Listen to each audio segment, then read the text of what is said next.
we can post it next week.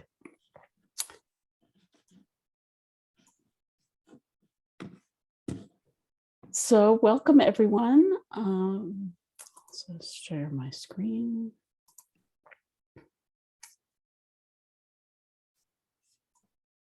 I'm Louisa Emmons at NCAR, and I'm just going to start out with a general overview of the Melodies package, and then some of the folks who've actually been developing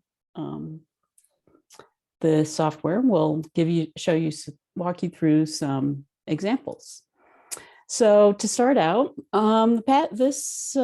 we've now calling this package Melodies Monet, and Melodies stands for Model Evaluation Using Observations, Diagnostics, and Experiment Software, and it's coupled with Monet, the Model and Observation Evaluation Toolkit. So about the same time that we were sort of trying to figure out what Melodies might actually be, a group at NOAA had started developing Monet to compare air quality models with surface observations. And we realized that the structure they've already come up with was really just the sort of thing that what we wanted to do. So I have to acknowledge all of these people and many others who have been doing the actual work. Barry Baker started the Monet project, and Becky Schwantes at NOAA has been really coordinating the development over the past 6 months or so. And Rebecca, David, and Dusong have done a lot of work in ACOM contributing to that. So Melodies Monet is a modular framework to compare model results and observations of atmospheric chemistry. That's essentially the scope of the package, and it's written in Python, uses the standard packages like Xarray, NumPy, SciPy, Pandas. And our goal is to be able to read any model and pair it with observations of any type, like surface in situ or surface remote sensing, aircraft campaigns, and satellite data. And we've only just made this GitHub repository public, so it's still very much under development, but we wanted to introduce it to you and show you what its capabilities are at the moment and what we envision for the future. And we hope that you'll, if you're interested, help contribute to it. So this is how these different packages fit together. So Melodies Monet is sort of the overall driving part of the package, that it is where you define the comparisons and the analysis that you want to do. It calls the driver script and runs the overall Python notebook workflow. And then Monet IO handles reading the model output and reading the observations. And so there are modules to read each type of model and each type of observation, and that handles getting the data. We don't want to do a lot of pre-processing of observations. We want to be able to read data that's on an archive, convert it to netCDF if necessary, though, and handle some other things with it. And the model component reads the models and converts times and latitudes to a standard, so that then Monet can handle the pairing of the two and match the observations with the same time and location of the model output, or vice versa, actually, and then produce plots and statistics. So the software actually has the Python code has 4 classes: analysis, model, observation, and pairing classes, and that handle the reading. So when you're dealing with the Melodies Monet package, you don't really have to know, when you're just running it, you don't have to know what's in Monet and what's Monet IO, et cetera.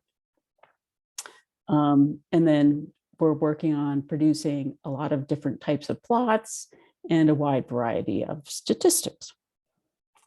So the observations class includes converting units, and also the model class includes some scaling, so that then the pairing can just match up directly comparable variables. So a Python notebook workflow consists of reading a driver control YAML file. And YAML is just a markup text language. It's just sort of in between XML and a name list. It should be very easy to edit, even if you don't really know YAML. It has space for comments to explain what each entry is. Then you read in the model results and then the observations, and then pair them together, and then run some plots. And the plotting can do other analysis, such as calculating regulatory metrics, or you can subset the data by regions. For example, the Air Now data includes a flag for EPA region or state that you could plot individually. And then, as I said, unit conversions are applied.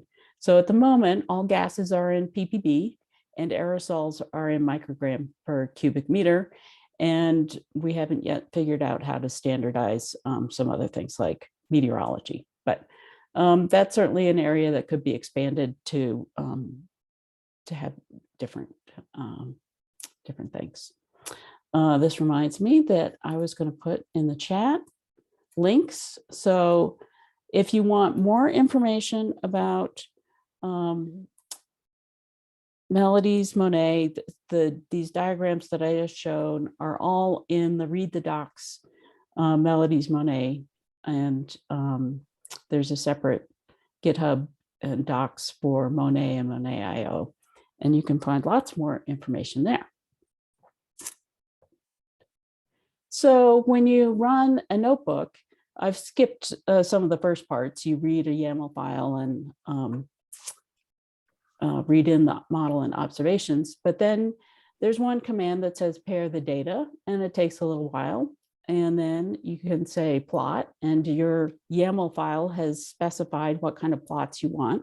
And so then it just produces as many plots as you want, such as time series or tailored diagrams, or maps of the bias at each observation location. And the top left here, or the bottom left, is the model field in the color contours with the observations in the points on top of it. And then a summary box and whisker plot showing the values for your observations and model over whatever domain you specify. And it also can print out a lot of statistics. For example, here, just for ozone over a month, I guess, and PM 2.5 for mean, median, bias, all sorts of things.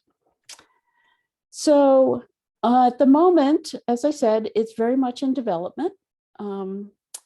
There's a lot of active work going on related to reading aircraft campaign observations, reading satellite retrievals, which also includes applying averaging kernels, et cetera, to do a direct comparison for both the swath retrievals and gridded products, and also reading additional models.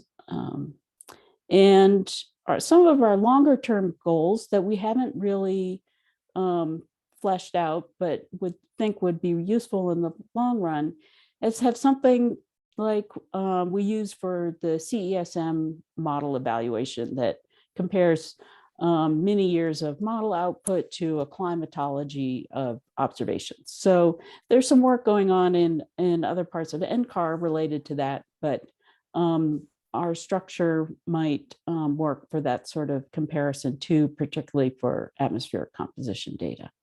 And there's also another NOAA NCAR project called MET Plus that handles meteorology comparison at that includes a lot of statistics and plotting, and we'd like to couple that also with Melodies Monet in the long term. So, as I said, please help us out. We'd love to have people get involved and contribute to it. And as you're doing that, you can ask questions. We'd like to have all of this done through GitHub. There's a place to suggest features, can bring up issues you have with running the code. And also you can see what projects are currently being planned and actively being worked on, and you can add to that as well. So in this, there are instructions on the read to the docs, but everything was changing rapidly over the last few days. So I made this Google Doc of instructions specific to connecting to Jupyterhub for this tutorial, and some tips that hopefully help people get started. But if you want to install Melodies Monet on your own computer, there are instructions in the Read the Docs that should help. And if you're listening to this months from now, go back and read the docs, because probably what we're doing right now won't be applicable. So that's all I have to say, and we're going to switch to showing some specific examples of in Jupyter notebooks, starting with a very simple example of WRF-Chem versus Air Now. Idealized example using the MUSICA unstructured grid model output, and comparing several models, and how that can be shown in a Taylor diagram. So does anyone have any questions about this before we get started?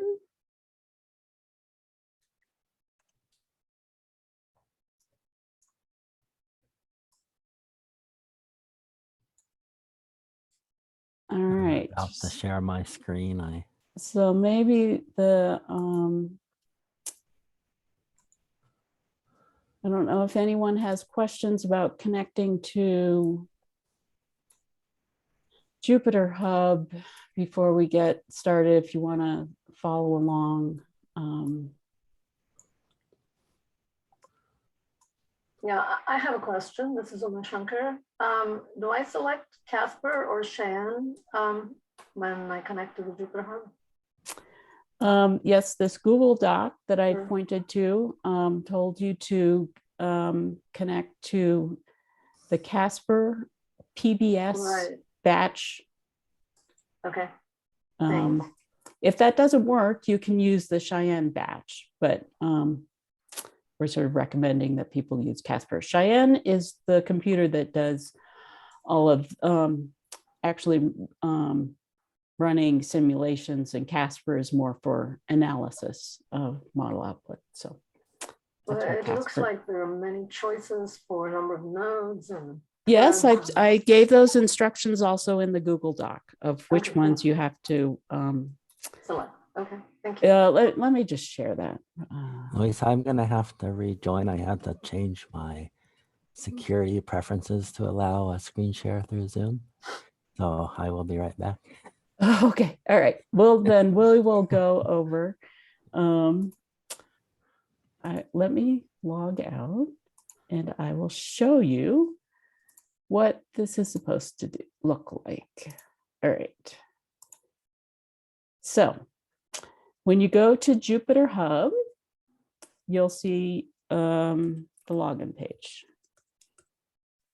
You log in with your CIT password, and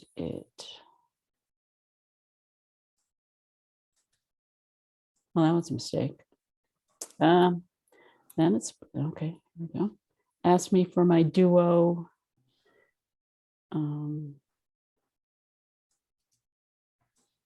verification.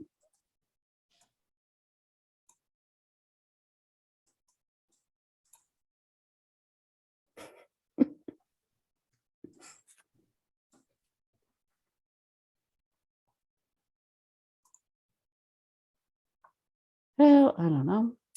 I don't know if it will let me in. So this link to the UCAR webpage gives you more details about Jupyterhub. So if you have a guest account, you have to enter your project number. Everybody has to enter a project number. If you have a guest account, enter this project number, and then set the memory per node to 15 gigabytes. And that's all you have to change. You might want to change the time window to longer than 2 hours, because that means it'll just kick you out after 2 hours if you plan to do something. All right, so I've logged in. I'm already connected, so it won't show me all of that. It's just going to connect to my server because I didn't disconnect. So hopefully that worked for everybody. Is David back? I am here. Okay, I will. Let me try to share again. Stop sharing.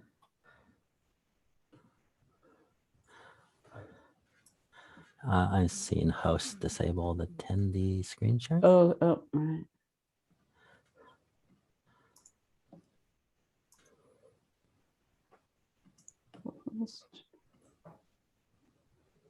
Should work now. All right, let's see.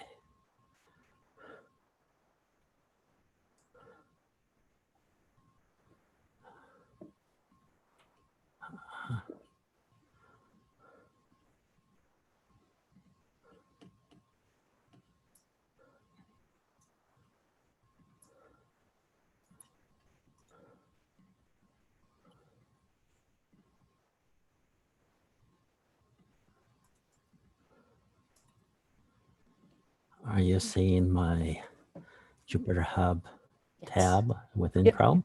Yep. All right. So we're going to start the tutorial proper.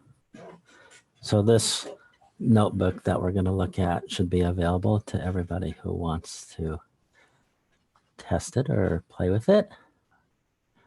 The one we're looking at is called mm_basics.ipnyb. So this is a really minimal example, just so we don't have too much to look at once to begin with. So this is basically Becky Schwant's Wharf Cam comparison to Air Now. And so as Luisa mentioned, there are really two pieces that you work with as a user. There's the YAML configuration file, and then there's the Python code. Now we set up these examples to be used in the IPython notebooks for convenience, but you can also use melodies in a Python script or in another Python application.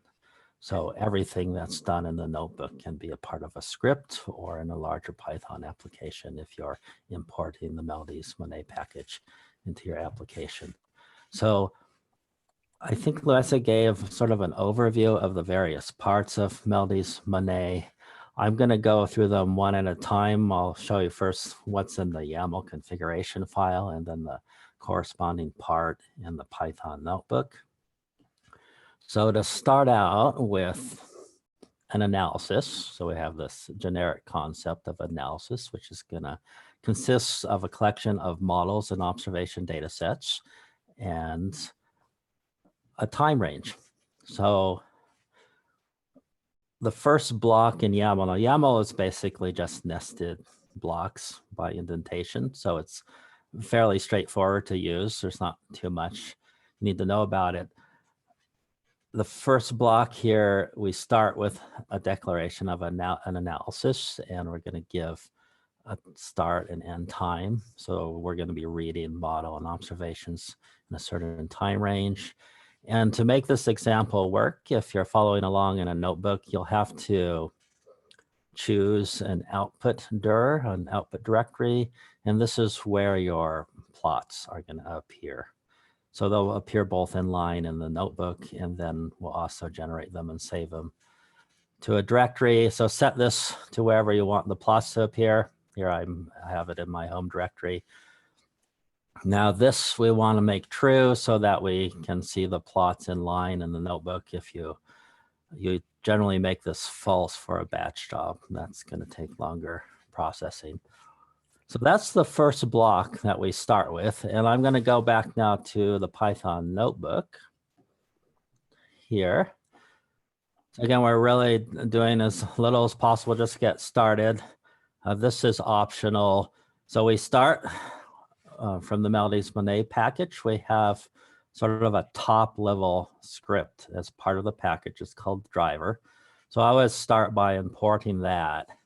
And to set up an analysis, this line here, so I'm now here in cell 2 in my input block.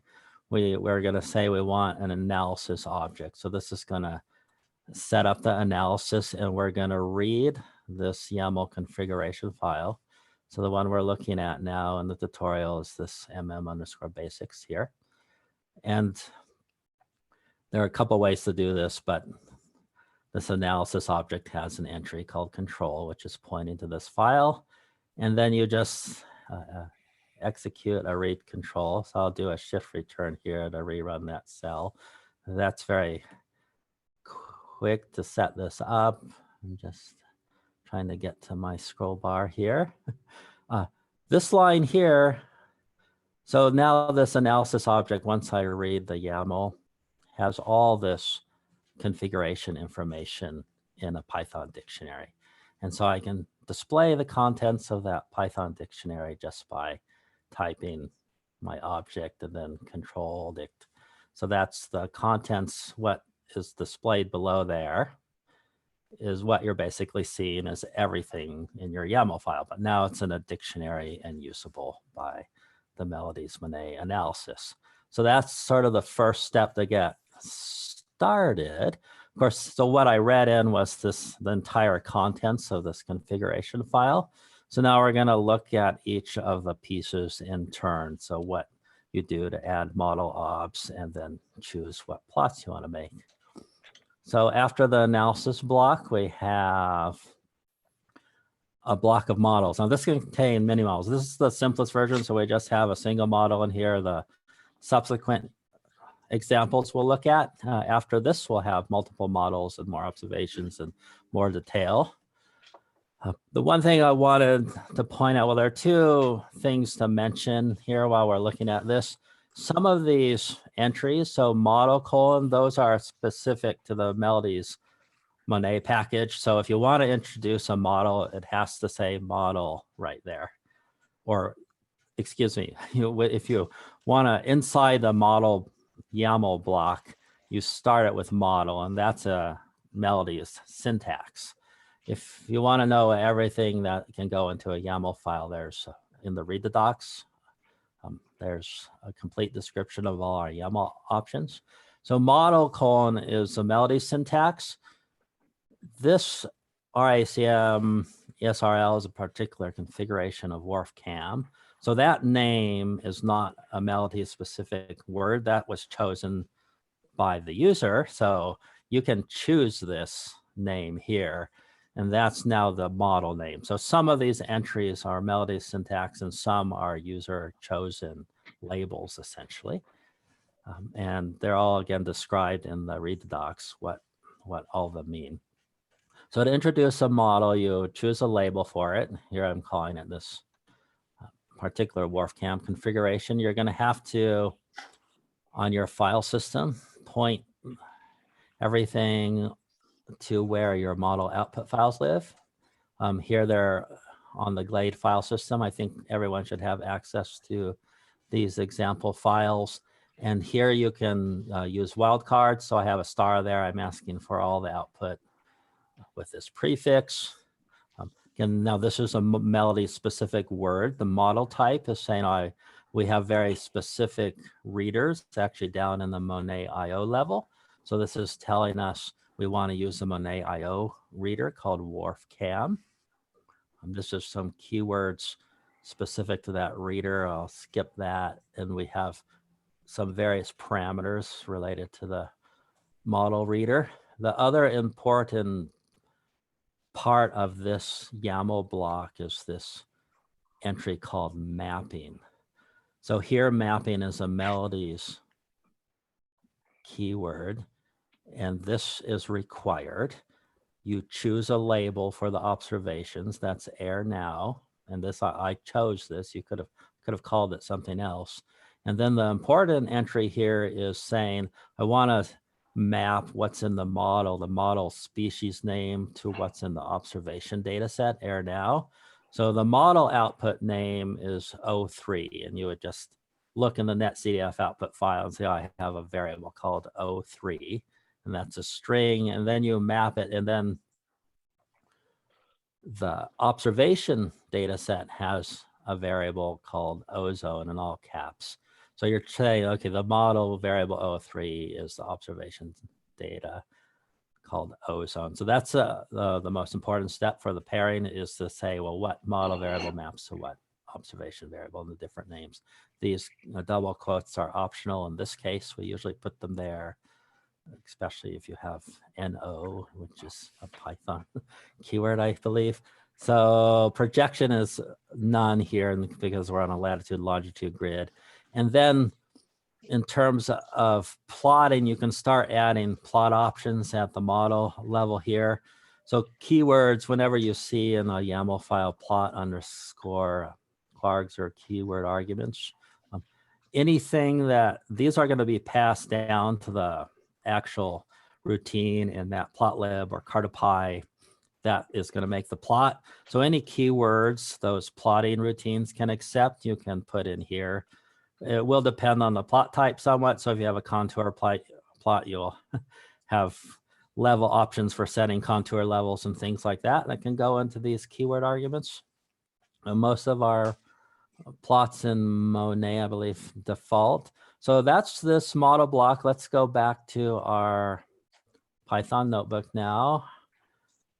So here I have an open models, and then I'm just gonna, once I run open models, this is gonna take about a minute to read all the WRF-CAM output. You can ask you can query this analysis object, just say, well, there's an entry in the analysis object called models, and what after a read is available. So I'm gonna start running this cell, but this is gonna take, it's a minute or so. So while that is running, I'm gonna go, so basically we're reading in the model data, and again, we have all the files we want to read specified by this YAML configuration option, and then we have a date range. So now while that's running, I will go back to the YAML, and then we have another block for the observations data set. So again, this has to be obs.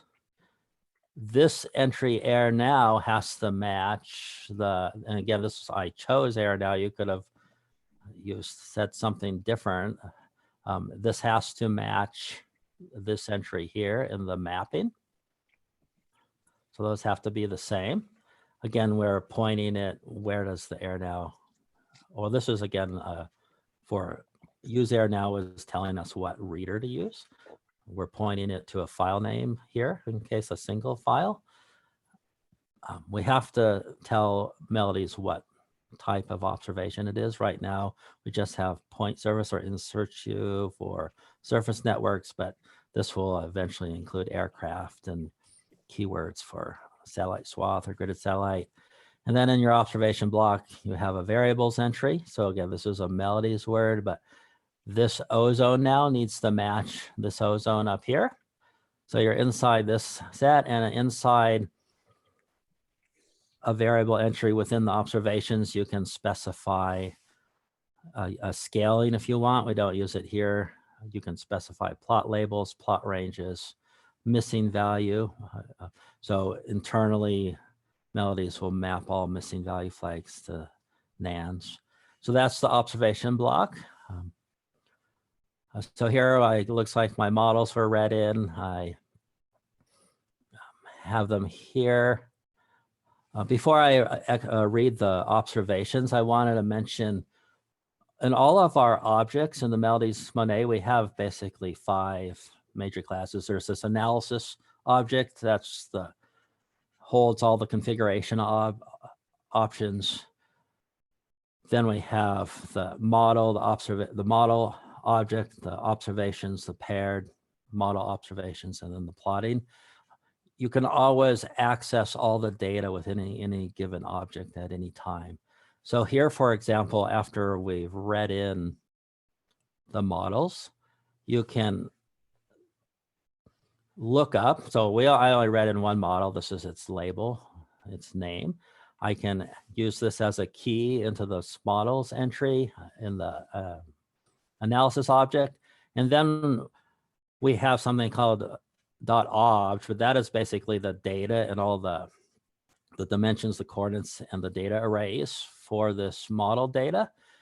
But what I want us to show here is you can actually access this. You can view it. So which is happening here if I just execute that cell. The Python notebook, this is an X array. So this is the actual model data. The IPython notebook displays X arrays in a nice format, which is shown right below here. So inside this model object, after it's read, you can look at the coordinates and then the data variables available in this data set. So it's an X array data set, which consists of data arrays. And these are the data variables, which are all X array data arrays. So O3 is the one that we're going to be looking at in this example. And then in IPython, you have these icons here on the right. If I click on that one, that's metadata for this variable, and there's only one attribute or attributes for this variable, and there's just the units there. Or you can, if you click on this database icon, it's going to actually show you numerical values, not all of them because it's a large array, but it'll actually show you numerical values of an array. Maybe you can see your lat values, your coordinates, model timestamps. So that is all available. And I think in the other examples we'll actually show you can not just view what's in these objects, but if you wanted to add Python code at this level to start manipulating this data, say something that's not in the Melodies Monet standard workflow or methods, you can add customized Python code at any step of this workflow and access the data arrays like I'm doing here. So that's model and object. So then the last, here's, we looked at the observation YAML. I haven't run it yet. So again, open models or open obs. I'll execute this cell. This one is quicker because the observation file is much smaller. So that's reading the observations. Again, we can query the data set that was read. So here I'm looking at I just have the air now observations. Here's the X-array data set associated with the observations available in the Python notebook. And let's look particular at the data variables. You see the air now has quite a number of tracers available. In this example, we're only looking at the ozone here. But you'll see there are many more available in that observation data set. So that is reading the data. The next step is a simple call to pair data. I'll start that one here while it runs. And while that's running, I think that's going to take about a minute also. We'll look at the last part of the YAML configuration file. So now we're down into the plots block. Within a plots block, you can define groups of plots. Now again, plots is a Melodies keyword.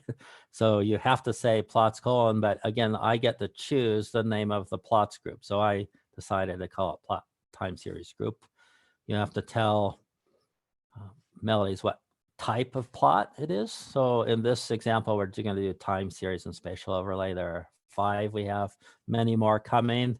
Again, you can add more figure keywords or plotting keywords. Again, these keywords have to be available to the routine that's going to make a time series plot. So this was down at the level of matplotlib. And as Louisa mentioned, for air now, you can choose various regions. So we are going to show plots for CONUS, California, and an EPA region for the Southwest.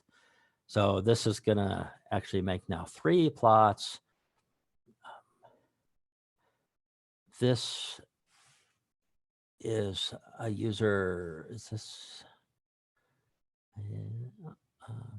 is a user chosen label, I believe. And then we have some more options for the plotting or processing here. You can use local time, and this is a time averaging window that corresponds. There's a pandas Python module that has these standard names for time windows. And so this is a pandas time window string. So we're going to make these time series plots, and then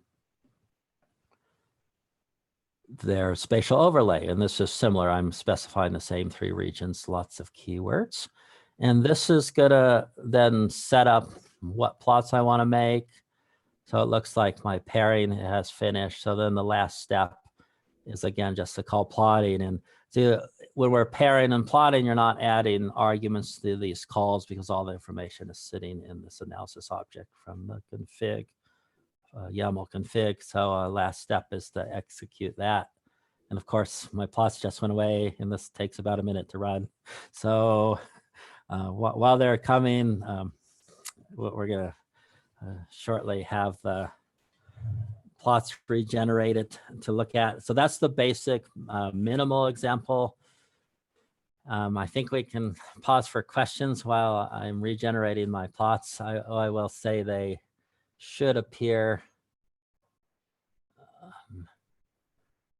on my file system here. I've specified a directory where I want all my plots to appear. So it looks like I'm getting them made there. Now they're appearing in my notebook. So these are the time series plots. Again, I only chose one model, one observation data set, a single variable ozone, and a fairly short time range, just a day and a half. So again, we had those 3 ranges, the 3 regions, continental US, California, and this is the American Southwest. And then these are the spatial overlays where you see the model contoured below, and then all of the in situ sites for the observation network. There now observation network are the circles, and the coloring scale is the same. So we see differences between model and surface network on the different regions. And that's the content of this first example. And we want to pause for questions or comments if there are any at this point, and then I will stop sharing in a minute.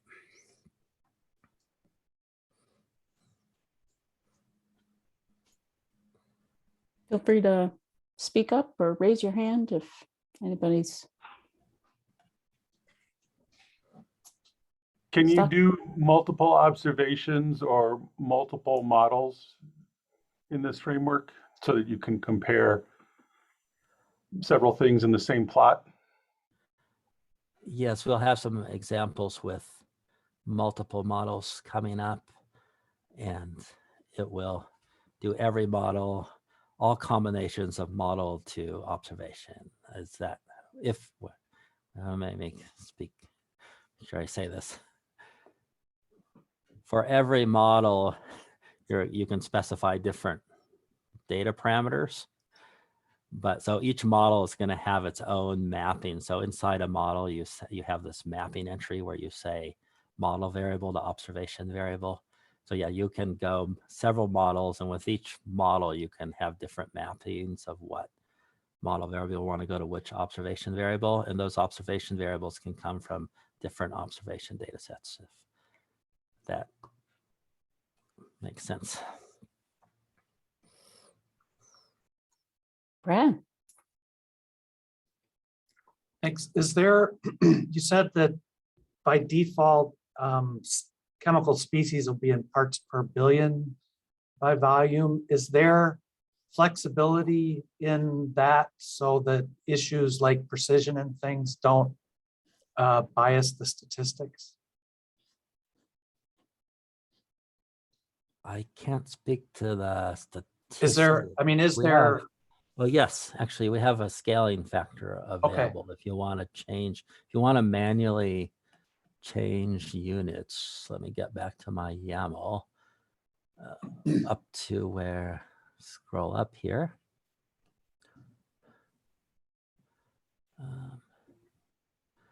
Where Yeah, I think you can do apply I not? Oh, it's in s- the, a scale factor to the model and to the, maybe also to the observations. yeah, you can I- apply to either. I guess we have it. I thought I put a, okay. Here, We don't have a block. You can put inside the model a scale here and say I want it. So you could change units manually, and then you could change your label. But this, Great. yeah, for the statistics, you can scale anything for precision. okay, thank you.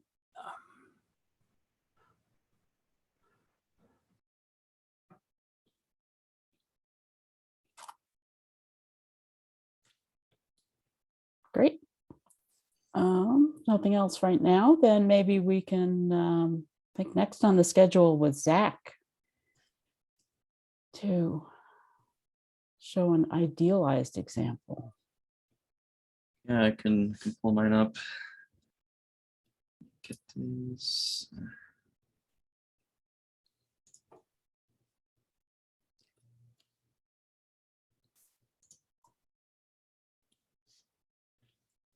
Can we see it? Yes, looks good. Okay. So similar to David's, my example that I'm showing is very minimal. And instead of using real model data and real obs data, this is a synthetic data example, which has the benefit that it runs very quickly, this example, so we can quickly see the impact of changing different things. So David mentioned that we can change attributes on the objects in our Python code. So we can override things that were set in the YAML. So I'm going to show some of that. But first, we're going to walk through the notebook from the top here. So gotta import some things. Got to import our Melodies Monet driver.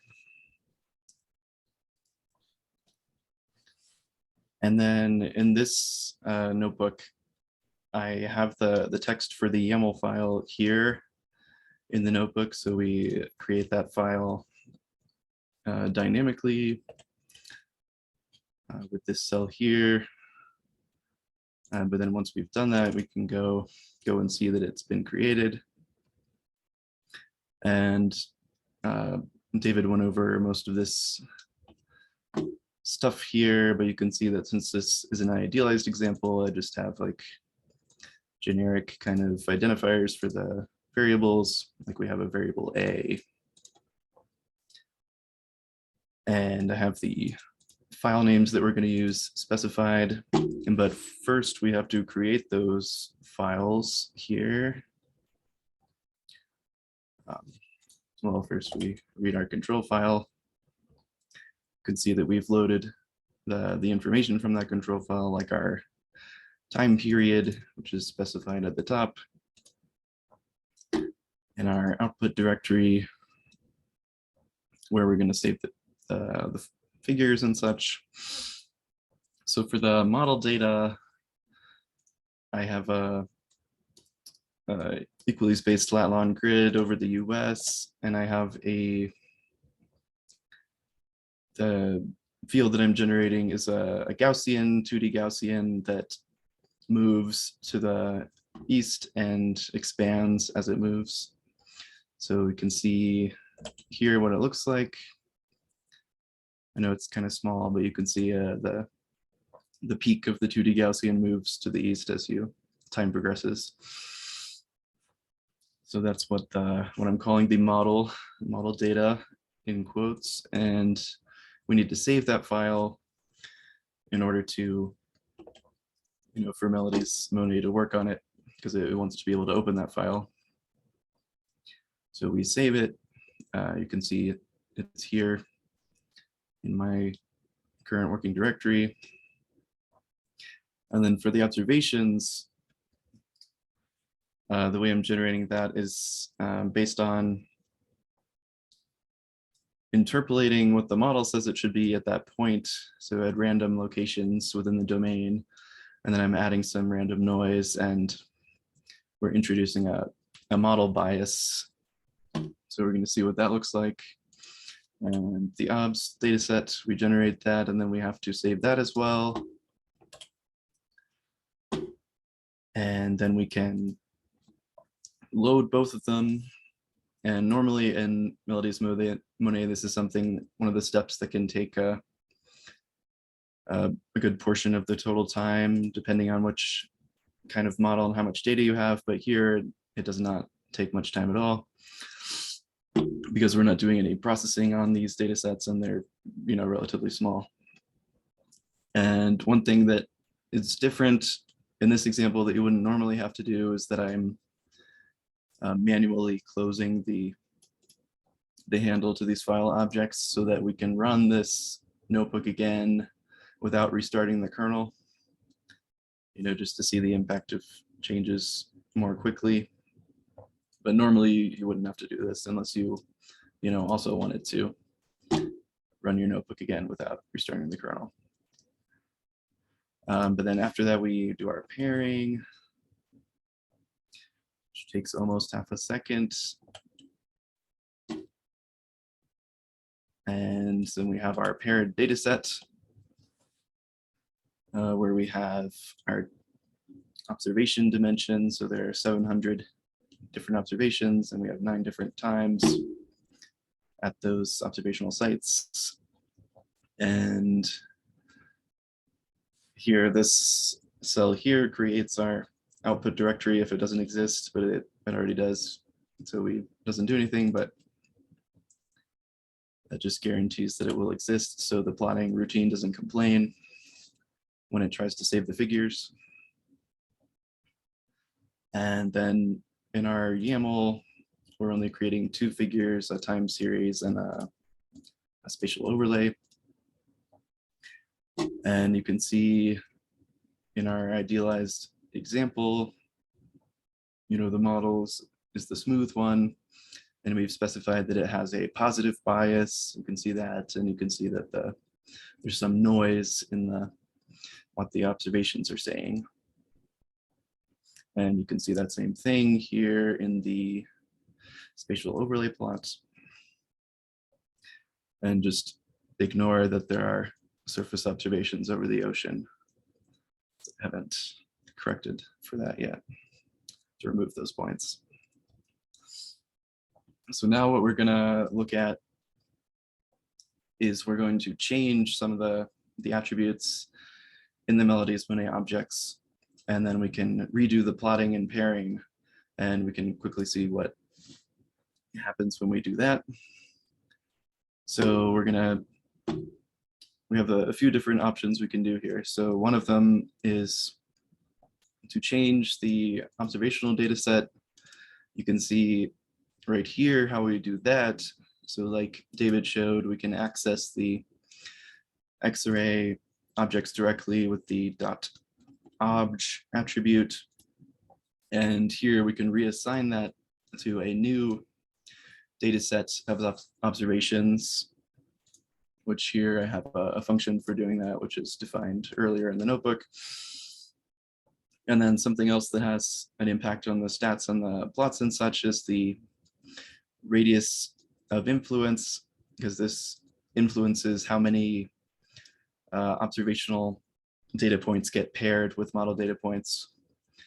As we'll see, like if the radius of influence is too small, then a lot of the observational data points will get dropped from the plots and stats. And then we can also dynamically update things about the figures. So here we're showing how you can change these figure keyword arguments that get passed to the plotting routines, such as the fig size. So in the time series one, we're changing the fig size optionally, and then in the spatial overlay one, we're changing whether you show the states or not, which is one of the options for the spatial plots. And then after so if the observational data set is changed, you have to redo the pairing. So we have that here. And then to see the impact of our changes, we're redoing the plotting. So now let's see if this works. So this is with the defaults. And so it shows up in the log console for NCAR Jupyterhub. So that's where we're seeing this. So this is pretty much the same as it looked at like before, but let's see, we can test turning off the states. And you can see now we have no state boundaries in our plot. We can test increasing the number of observations, generating a new observational data set, and changing that attribute in our Melodies Monet object. You can see that, changes what we see here as well. We can make the observations, have less noise in them. You can see now they align much better with what the spatial pattern of the model is suggesting. We can change our model bias. So this again generates a new observational data set in this idealized example. Now you can see the model is very biased low compared to what the observations are saying. And now we can look at the radius of influence. So right now we have 10 to the 5th here. If we decrease it to 10 to the 4th, we should lose some of the points in the plot. Let's see. Yeah, so now even though we're inputting the same number of observations as here, when we're specifying our lower radius of influence, we get some of those observational data points dropped from the, our analysis.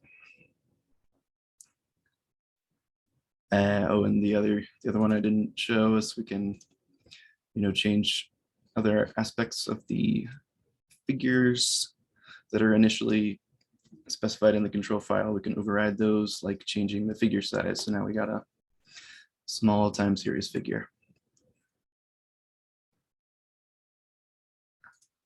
So any questions about any of this stuff? I have a question. Where do you find the log window in Jupyterhub? So if you do view, you click Ah. show log console. Oh, okay. Yeah. But for me, the first time that I ran it on the NCAR Jupyterhub, it popped up this way. Oh, okay. I don't think I had to ask it to view, to show. Yeah, and by default, these plots do not show up in the log window. Just for some reason they do on the NCAR Jupyterhub setup, but it is kind of convenient because we can see how they changed from one run to the other. So for this explanation, it was convenient. Oh yeah, because it keeps them all. Yeah. Yeah, and it Yeah, if Interesting. you do change it from warning to info, you can get the plots to show up even if they aren't. So, Oh, but yeah, for some reason on the NCAR Jupyterhub, it shows even with warning. So yeah, any other questions about this example?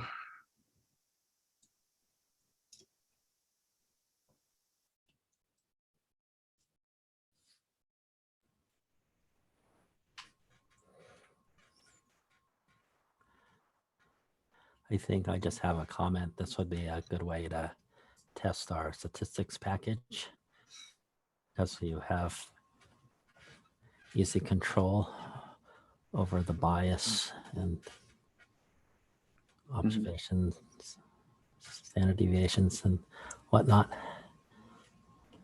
Yeah.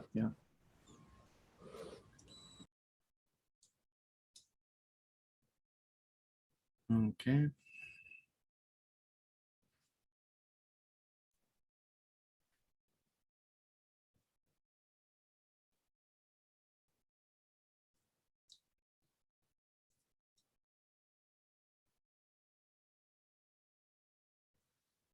If there are no more comments or questions, we can move to the next one. Yeah. So Dusong, I think, is gonna go next. Yeah.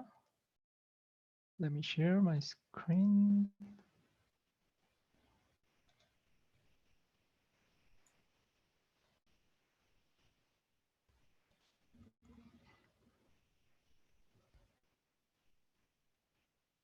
Can you see my screen?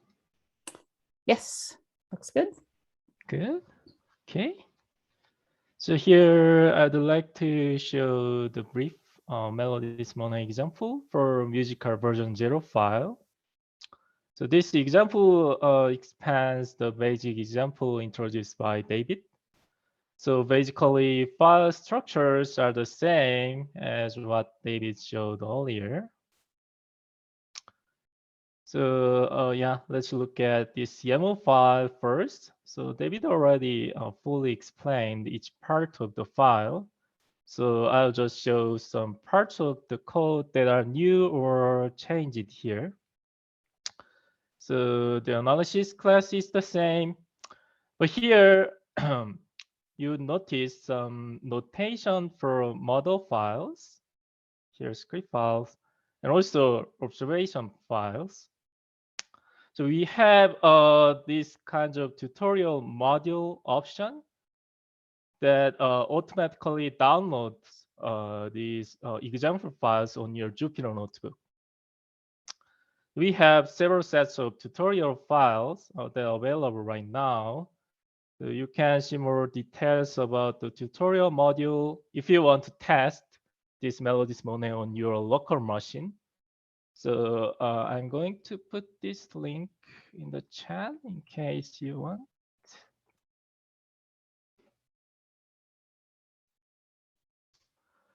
And here, the script file line is newly introduced here because MUSICA version 0 or CamCam-SE grid has unstructured grids. So we need grid information like this script file for the analysis and plotting. And I here added NO and PM2.5 in addition to ozone. So you can make plots for multi-species like this. And David already explained that here plot keywords are for, so like when you generate time series and Taylor diagram plots, this marker, color, and line style, etc. can be specified. So yeah, if you are familiar with Mapplot library, you can add more keywords because these are passed to Mapplot library. And in the observation part, you have to add these additional tracers to plot because I additionally included PM2.5 NO in addition to ozone with keywords such as Vmin and Vmax plot keywords. These keywords can be used to limit the range of plots, I'll explain these more in detail later. And here in the plots part, I included 5 different plot types. So the first one is time series plot. I think which you already saw this time series from the previous example. And Taylor diagram plot, which will be covered in detail by Rebecca later after this demonstration. And spatial bias plot, spatial overlay plot, and box plots. So here I included 2 different box plots with different group name here. One is with the Z axis first, and the other with Z axis true. So if you turn this Z axis keyword to false, then the Y axis range is automatically set by Matplotlib library. But if you turn this true, then Y axis range is limited by Vmin and Vmax values you specified here. So for NO, it's from 0 to 5. So here are our 5 different plots, and for box plot, I added 2 different plot groups with different keywords. So let's move on to this Jupyter notebook file. The basic steps are the same as what you have seen in previous examples. So first you need to import Melodies Monet driver and load analysis class, read YAML file, and open model dataset and observation dataset here. So basic procedure the same. And pairing data. So model and observation data are paired here in this tab. Then you finally get this paired class that has observation and model in one place in this paired class. Then you will get all the plots you specified in YAML file, like time series plot, PM 2.5 for Konos and EPA region 1, ozone, and Taylor diagrams, spatial bias, spatial overlay, so observations in circles with the background concentrations from the model data set. And here you can see this automatically generated box plot when the Z-axis keyword was false. But here below, these plots use the maximum and minimum values that you specified in the YAML file. So in this way, you can easily change the properties of plots like this by adding keywords in the YAML file. So at this moment, we have only have these 5 different plots, but actually you can play with this paired class here. So you can use this paired class to make your own plot. So there's no limitation to access variables in Melodies Monet. So for example, I added one more plot that is using paired class that is generated by Melodies Monet. So here I plotted the scatter plot here, for example. And in the interest of time, I'm not going to explain all the details here in this cell. Actually, it was covered by our first tutorial session, which was in November last year. So you can check out the first tutorial for Python and plotting basics. So here, I would like to just emphasize the Melodies Monet has lots of flexibility in plotting, also further calculations and statistic calculations. So whatever you want from the class or variables calculated from MELODIES MONET. So here I added an example making scatter plots for PM2.5 and ozone colored by PM2.5, especially over Colorado in this case. So if you are some experienced Python user, please try to do further analysis and plotting. And please contribute your cool plots to MELODIES MONET team. We always welcome your contribution to this community-driven project. So I think I'm gonna stop here and see if we have any questions.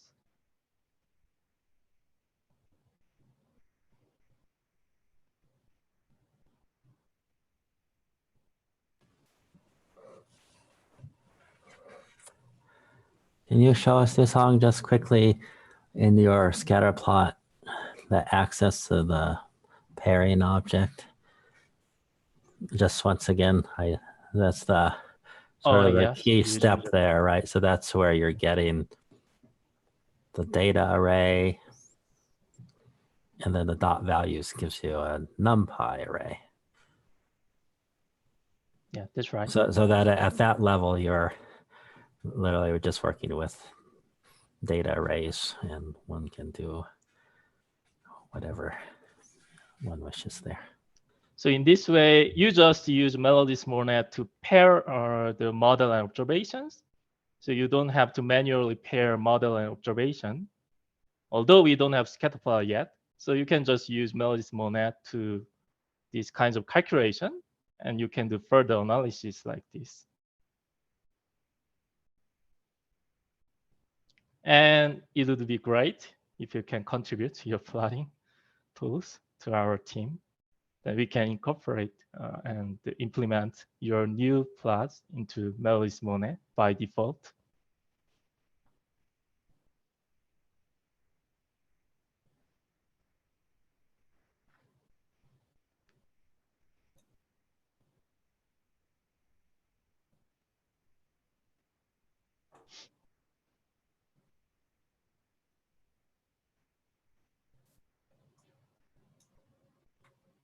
If there's no further questions, then I'll turn it over to Rebecca, who will show multimodal comparisons.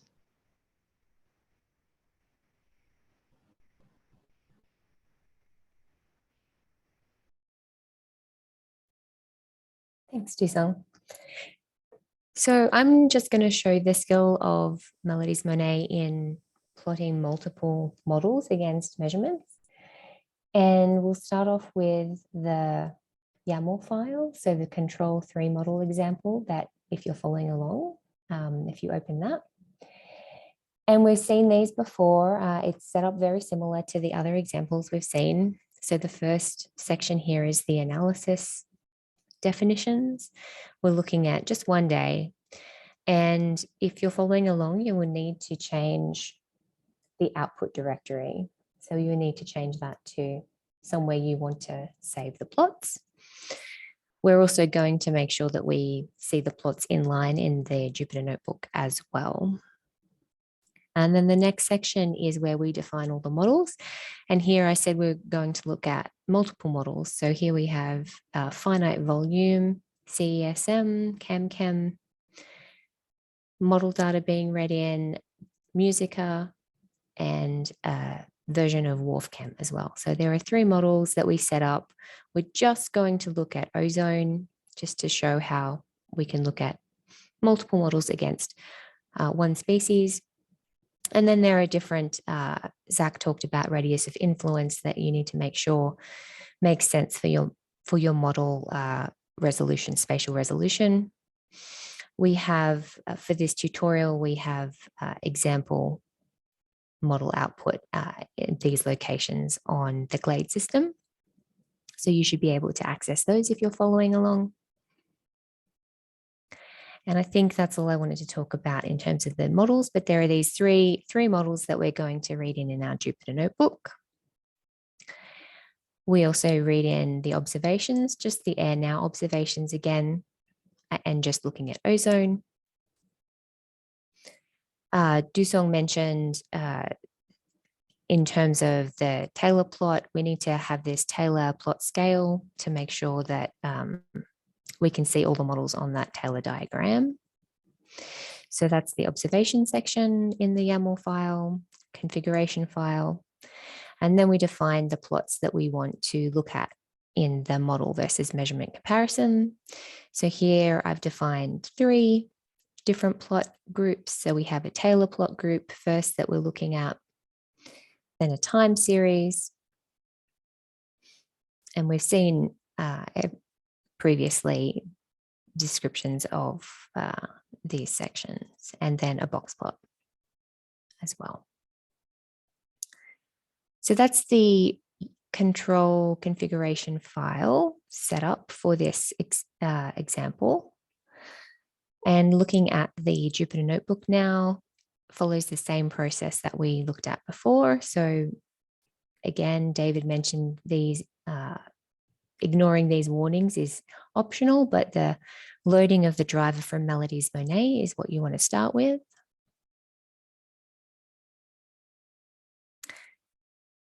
And once that has loaded, we initialize an analysis class.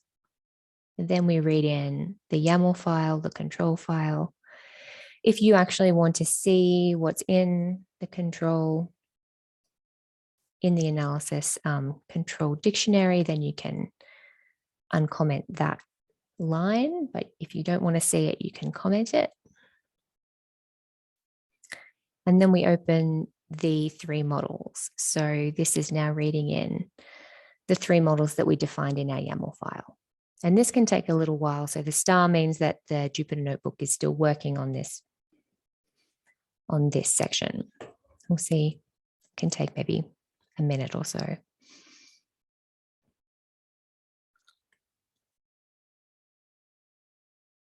And this notebook requires about 15 gigabytes of memory.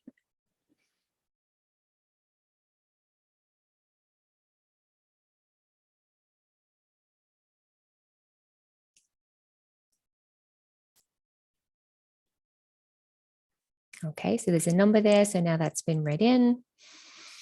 You can access what these models have been read in by these comments down here. You can see the different definitions and dictionaries associated with these models. And then again, you can access one of these models, the object, the X-array object, by calling that specific model.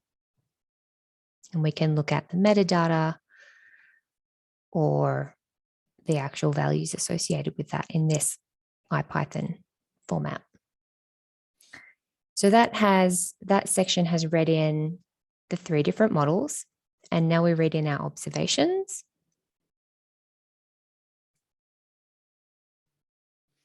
And pair the observations with the model data. And this is, again, one of the processes that takes a little bit of time. So you'll notice this star is lagging a little bit. And of course, the more comparisons you do, the more models you add, the more measurements you add, the longer this step will take as well. And so that's when you might want to start not using a Python notebook, but using a Python script and submitting to a HPC or some sort of queue. And that's definitely something that you can do with Melodies Monet.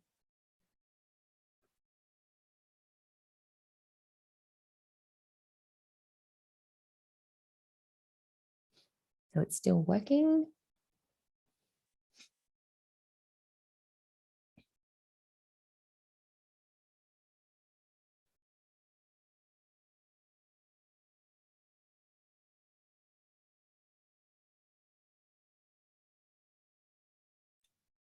I've noticed that the times given seem that it takes longer than it seems the 0.2, 0.1 seconds that it says. Yeah, I'm not sure. I noticed that Zach and Dusong had a code in their % time. So maybe that I will add those into my Python notebooks to understand how long things actually take in future. Oh, now it's done. Yeah, now it's done. 11. Okay, and so the final step is to create the plots. And this can take a little bit of time as well. What I've added in here in the beginning is the first plot that will come out is a Taylor diagram. And so I've added in some reminders on how to interpret Taylor diagrams. I always have to remind myself on what I'm looking at and how to read them. And so a Taylor diagram is really summarizing the skill of the model compared to your observations. So it summarizes the RMS, the correlation coefficient, as well as the standard deviation. And it compares all those three things against your observations.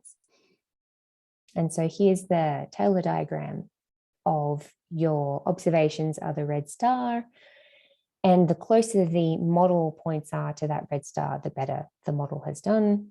The dashed line, the dashed curved line there shows you the trajectory of the model standard deviation. So the closer to that dashed line the models are, the closer the standard deviation between the model and the measurements. And so here the blue plus sign is CamCam, MUSICA is the triangle, and the WolfCam version is the pink square. And then we also have the time series shown, and that kind of reflects the Taylor diagram as well. You can see that the lowest bias model is the WolfCam version, which is closest to the black line here in the time series. And then we also have the box plot as well. So that's a quick overview of how you can compare multiple models to measurements using MELODIES MONET. And you can add more models. It'll just increase the time that you have to process. And yeah, any questions on that Python notebook?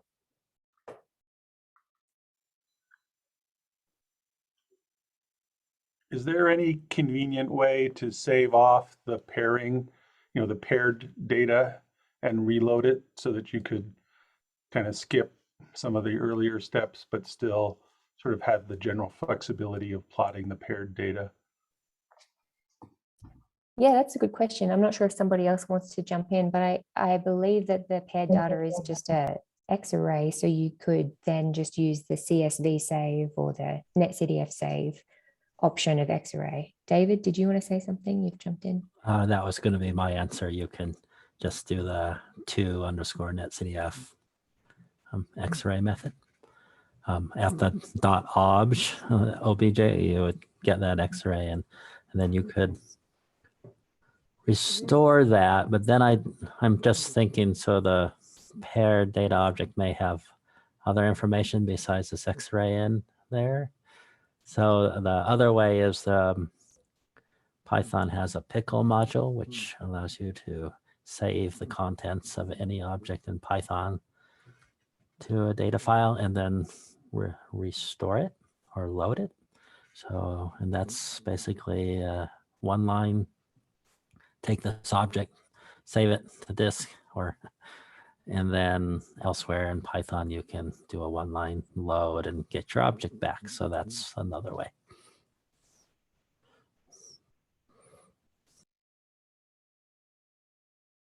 I would just add that we're, like David said, it's definitely possible to do it right now, but we have talked about, offering some features to make it easy to do that. So we will be doing that in the future. So there won't be much work involved as there would be right now.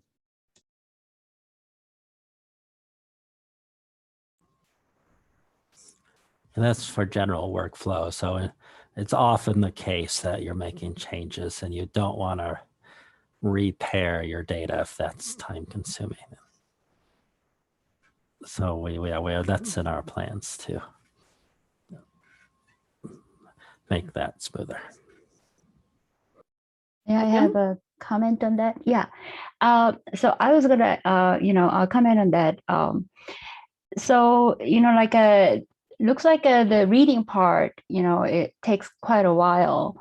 And in that case, I guess, to make it more efficient, computationally.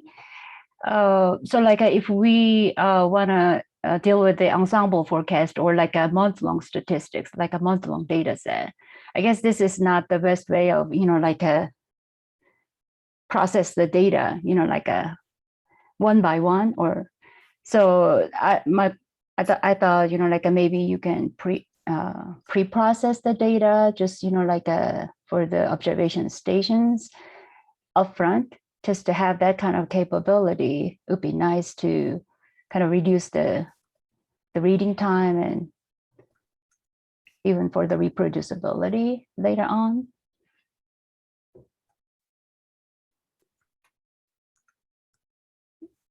Do you guys have any plan to kind of, write a pre-processing part, or I can contribute, That's related to the previous question too, of not repeating the entire workflow. So I think we did discuss that at one point, of subsetting the data ahead of time, like you said, just over network sites or over particular regions. It depends on what you're going to plot. So if you're doing a contour plot of the model data over a large area, that will still need to be read, I suppose. Zach, do you have any more thoughts? So I guess I'm a little more concerned about the memory size, So I think that's that's why the pre-processing can work better in that case, because basically what we are trying to do here is by pairing, models and the observations, is just basically we want to get the model values at the observation locations, right? But then for that, you have to go through a huge data files from the model output. And then if you want to deal with say 100-member ensemble forecast, then I don't think it's going to work this way, right? So that's why I'm saying, I'm talking about the pre-processing, the need of pre-processing for the bigger data, or if I want to, compare a daily mean data, for example, then you have to at least, take a mean over a 24 hourly model output data before you compare with the observations, right? So I think some sort of a pre-processing might need or would be helpful. Just comment. Yeah, I would just say that currently you can do processing yourself. For the tutorial example data sets that we created, we removed most of the levels from the model output and removed variables that we don't need to reduce the memory needed to load those data sets. So you can definitely do that. And you can, like David was mentioning, you could also spatially subset when you do that. Right. And you could also do your, if you're only interested in daily or monthly timescale or something, you could do that in advance too. And it should be fine to do the analyses that Melodies Monet provides. So some of the time facilities are not intended for those long time scales yet, but I think Louisa mentioned in the beginning, that's a future goal.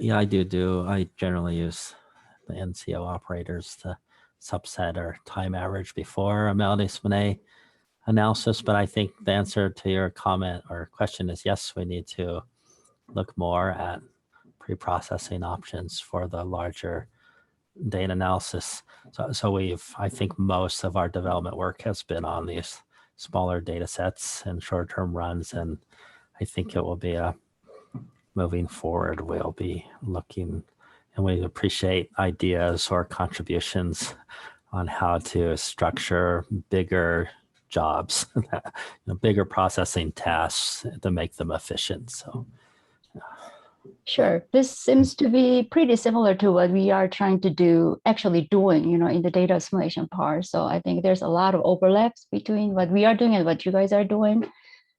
So I'd be happy to contribute, if needed. And yeah, thanks for all this, fantastic presentation. This is very helpful. Great. Yeah, we'll definitely keep in touch. Thanks.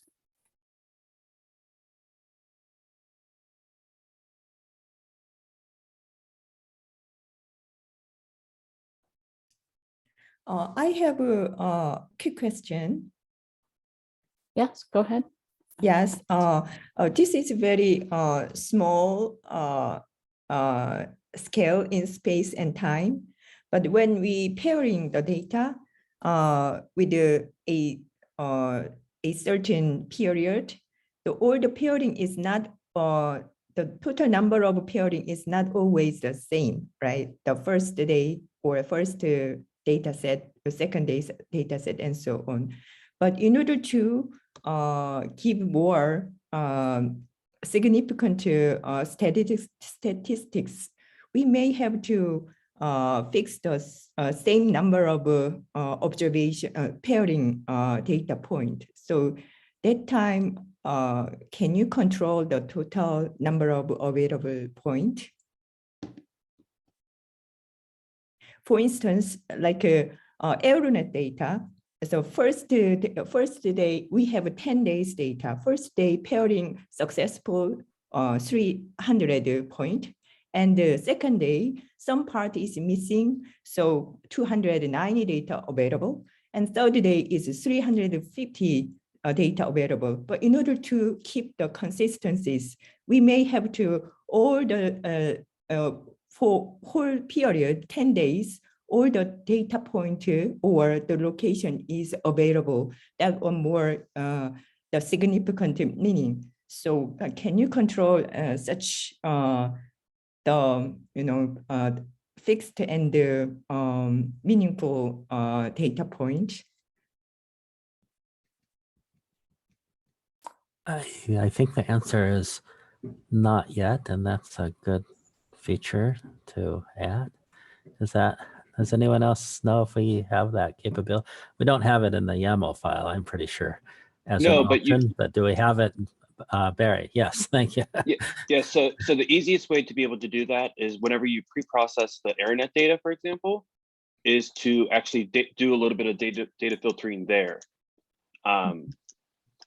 Because then whenever you go and you do the pairing and those types of things, you've already slimmed down that data, right? So that you're ensuring that that data set that you're reading in as your obs is that filtered data set. Mm-hmm. Yeah, but the AeroNet case is not too bad because the number of point is just hundreds some number. But OpenAQ case is the data point is 10,000, more than 10,000 or 100,000 like that. So quite difficult before the previous screening of the data points. So if Yes, Monet, but there's ways to be able to do that with pandas very easily.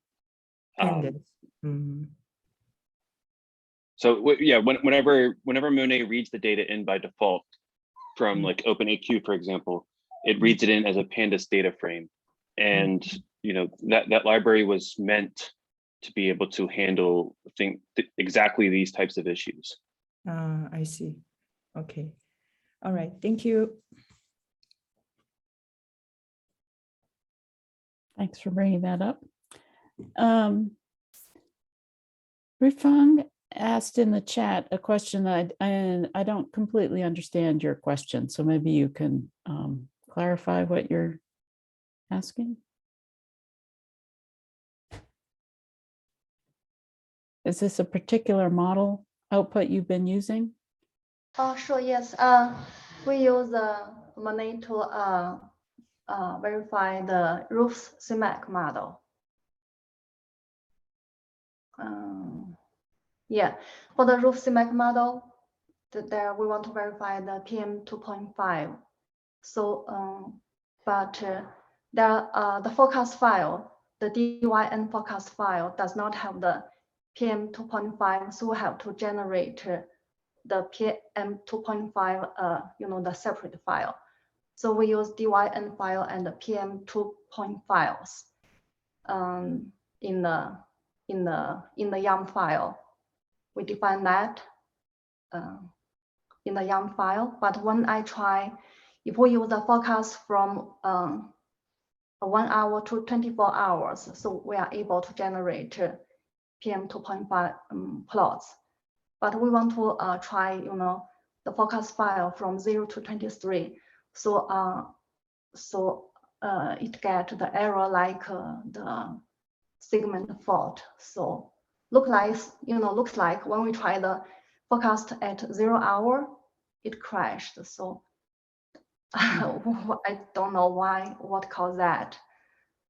Can you share some of these files that caused the crash with us so we can replicate? Definitely want to see if there was a crash on one of the readers. We definitely want to. Yeah, and what I would say, happened. yeah, I would say also open an issue on the GitHub page, either under Melodies Monet or under Monet IO itself. That way, we can help you solve these issues.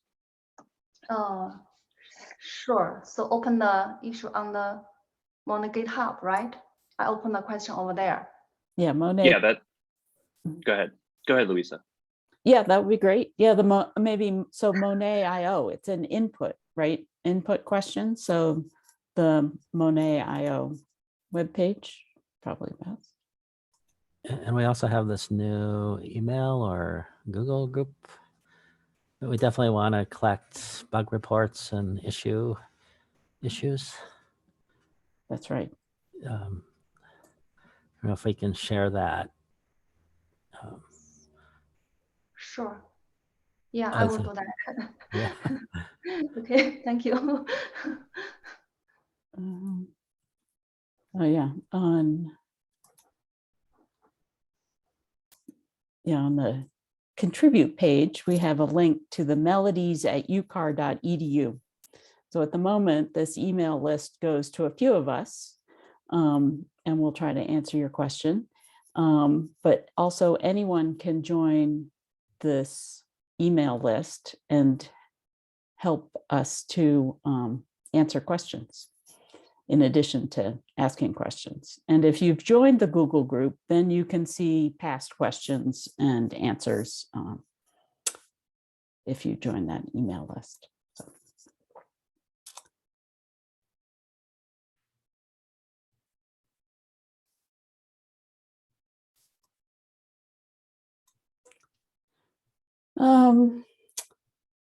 Back in the chat, Neil added a comment on the memory issue. Maybe we've discussed that all. I don't know if there's anything more.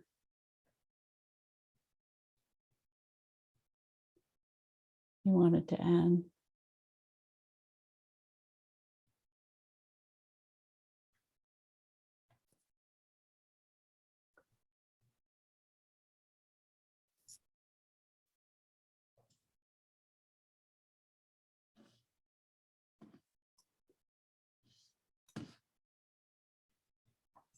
So have any of you actually tried some of these? Have you been following along? Haven't heard much from people. Hope that some of you were at least were able to try things out.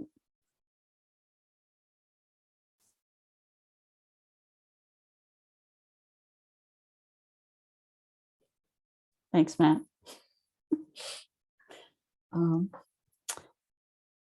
And if you weren't able to get things up and running, hopefully you can do them in your free time. And if there aren't more questions at the moment, we'll wrap it up. We plan to do a lot of development and hope to make a more